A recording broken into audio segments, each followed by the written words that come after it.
Good afternoon, students.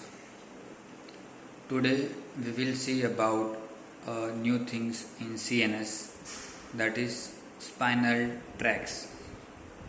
So, spinal track is a very broad term, and there are a number of things are coming in the spinal track, that spinocerebellar tract, spinal thalamic tract, and so on, extrapyramidal tract, and so on. So we will see each one in detail, that what is the track. So as we have seen in the past classes about a different kind of sensation like touch, pain, vibration, proprioception, mechanoreceptor, thermal, tactile sensation and all.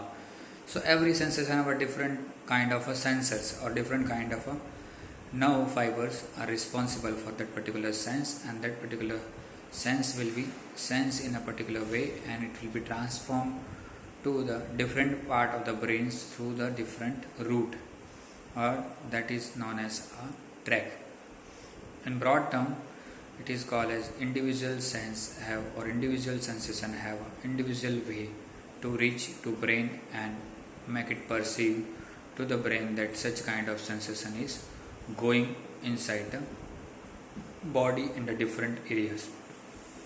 So in general, a collection of nerve fibers that passing through the spinal cord within the central nervous systems is called as tract.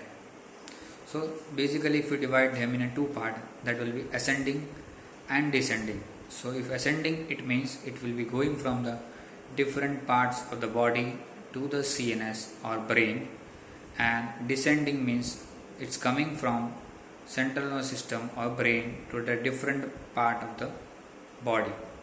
So tracts are named after the masses of the grey matter connected by them. So specifically we have to see the basic of anatomy of spinal cord, basic function of spinal cord, and clinical significance of those particular tracts. So tract will be divided in two parts, descending one and ascending one. Already we have seen.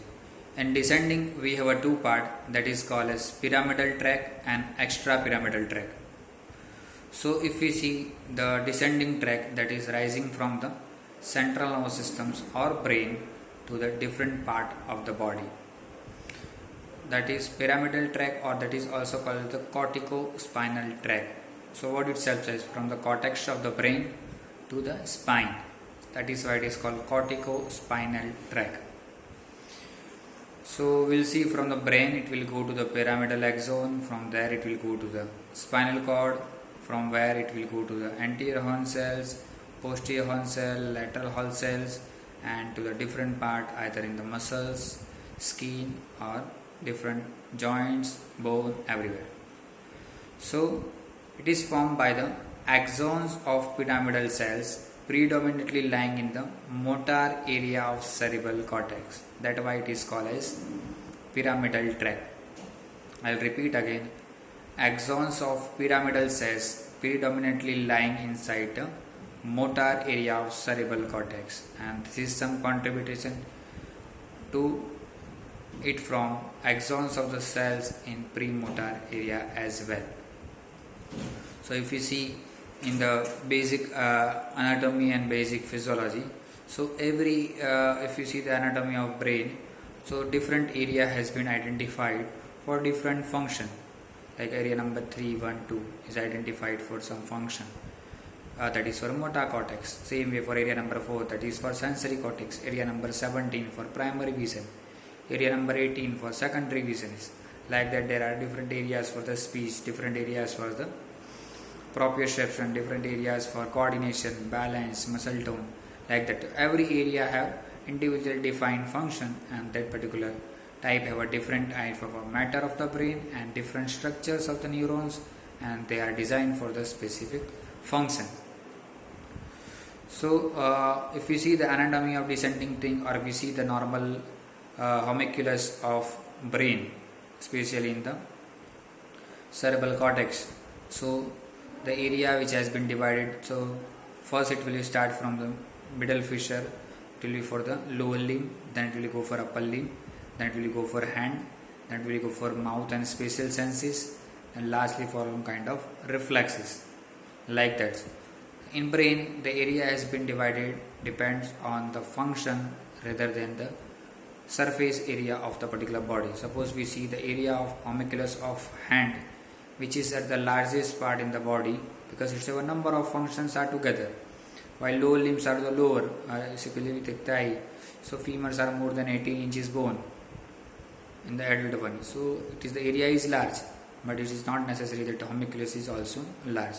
Homunculus is depends on the type of the function, number of more functions, more homunculus, less function, less homunculus, like that. So the from motor area of the cerebral cortex, fibers cross through the posterior limb of internal capsules from cerebral cortex to the internal capsules. If you see the part of internal capsule, one part is a posterior limb. From there it will go to the midbrain, and from midbrain it go to the bones. From bones it go to the medulla oblongata. So this is from the cervical to the cerebral cortex to the medulla oblongata. After that, lower end of the medulla oblongata, 80% fibers are crossing over opposite side. That is known as the pyramidal dissection. And that fibers have crossed and enter the lateral column of the white matter of spinal cord. I repeat again, which enter on the lateral part of the or lateral column of white matter of spinal cord and descend in the lateral corticospinal tract. And further it will be considered to be as a lateral corticospinal tract. And 25% fibers does not cross to the contralateral side, but it remains on the ipsilateral side and enters in the anterior part of the white column of spinal cord. That 80% went in the lateral part of the, while 20% in the anterior part of the white column of the spinal cord, and this is known as the anterior corticospinal tract. And most of these fibers are terminated by synapsing at the anterior horn cells. So if you see the cross sections of this spinal cord, so we have anterior horn cell, lateral and posterior horn cells.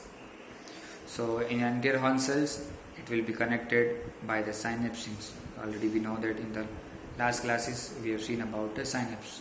So synapse is a communicating unit between the two neurons to pass the message. So if you see the descending tract, so it will be divided in two parts, pyramidal and extrapyramidal. In pyramidal we have a lateral corticospinal tract, anterior corticospinal tract, that already we have seen. Now in case of an extrapyramidal tract, we have a different 6 type of tracts that will be considered as the rubrospinal tract, medial reticulospinal tract, lateral reticulospinal tract, olivospinal tract, vestibulospinal tract and tectospinal tract. So what is the significance of this descending tract? So the cerebral cortex control the voluntary movement of the opposite side of the half of the body through the ASC, that is anterior horn cells. So the influence of this tract is supposed to be facilitatory for flexors and inhibitory for extensor. Okay, again I will repeat, the influence of this tract is, that is anterior and lateral spine, the facilitatory for flexors and inhibitory for extensor. Now if you see the ascending tracts, that is the for sensory pathways, the first neuron fibers from always start in the DNR, that is dorsal nerve root ganglion. From there the peripheral process of the cells from sensory fibers which carry the different type of sense from the different sense organ and go into the central process of the neuron in the dorsal nerve root ganglion, which enter in the spinal cord and terminate either by synapsing with the cells in the posterior gray column of spinal cord at higher level. So whenever that entering inside the spinal cord and forming the neuron, that is known as second order neuron, and from there it going to the higher level and crossing the reaching to the medulla oblongata and processing the third order neuron. So after relaying the second neuron, start and ascend to either thalamus or cerebellum, and from cerebellum finally is receives the second neuron fibers, from where it relayed in the third neuron fibers and projected to the sensory area in the cerebral cortex. So that is how the anatomy of ascending tracts works. So we have a different amount of tracts and functions of each, which will be seen in the coming videos. So I'll repeat again that it is a 2 type of tracts, pyramidal and extrapyramidal, and how it is coming, that is from ascending pathway or descending path. Thank you.